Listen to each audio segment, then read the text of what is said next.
Have you ever felt like you are doing all the right thing? You are praying, you are working hard, you are serving, you are doing everything you think, you believe that they are right, and nobody is noticing it. Like, God, where are you even seeing me at all? Have you ever felt that way?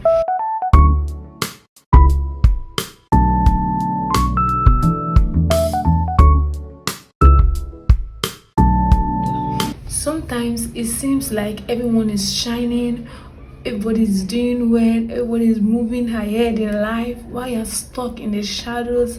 Have you ever felt that way? But what if I told you that being in the shadow is part of God's plan? What if being hidden is not punishment from God, but rather it is God actually preparing you? Let me tell you a story. I really love the story of Joseph so much because it has spoken to me so many times, and it is one of God's promises, or God's, it's just something special to me. The story of Joseph is so very, very special to me.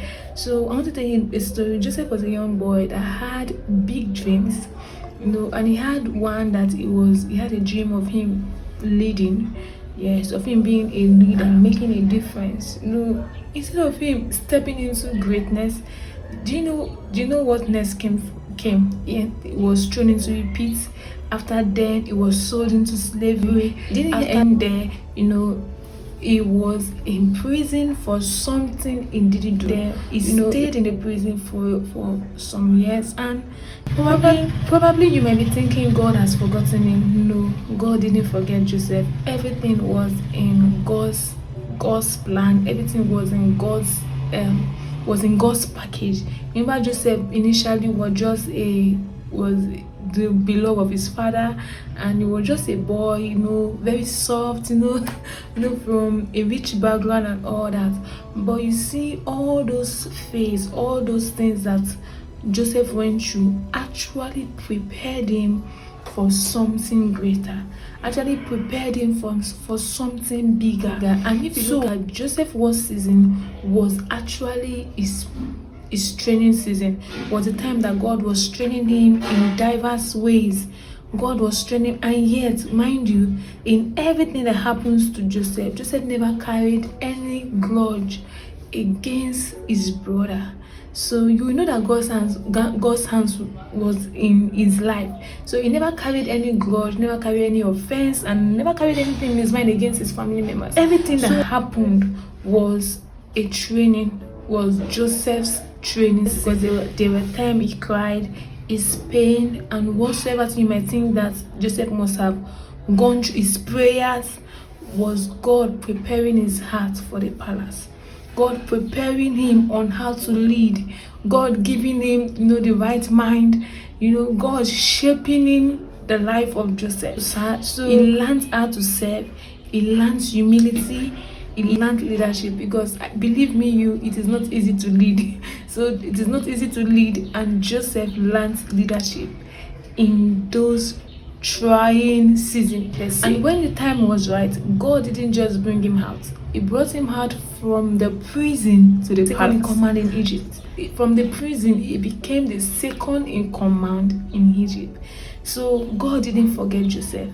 God, though those times when it's as if it was dark, I've come to learn that difficult times don't last forever, especially when you are doing something that is right before the eyes of God and man. Difficult time does not last forever. If you're on the right track, God never disappoints his own. God never forsakes his own. God is ever faithful. So I've come to learn, and I've come to understand that difficult times don't last forever. So don't despise your quiet season. Don't run out of the cave. Don't be jealous when you feel, or don't feel jealous, which is not supposed. I don't see any reason you should be jealous of people that you think that they are doing well. And also, I've come to learn that people shows you what they want you to see. No one will come out and begin to expand or begin to pronounce it's not a problem. So don't be jealous of others when you see that, when you see what they are doing, or when you see what they are doing, or you feel that they are doing well. Yes, it's good for you to rejoice with those that are rejoicing, but that does not mean that you should begin to ask God, why me? Why is this happening to me? No. If there are some, don't just be happy when you see other people doing. When people are, Bible says we should rejoice with them that are rejoicing. So don't be jealous when you see other people, or feel bad that your life you are stagnant or whatsoever, because I want you to know that because God is actually shaping you, because God is actually doing something that when He is done, no one will be able to deny the grace of God upon your life. So it is time to stay true, and it is time to stay faithful. Thank you.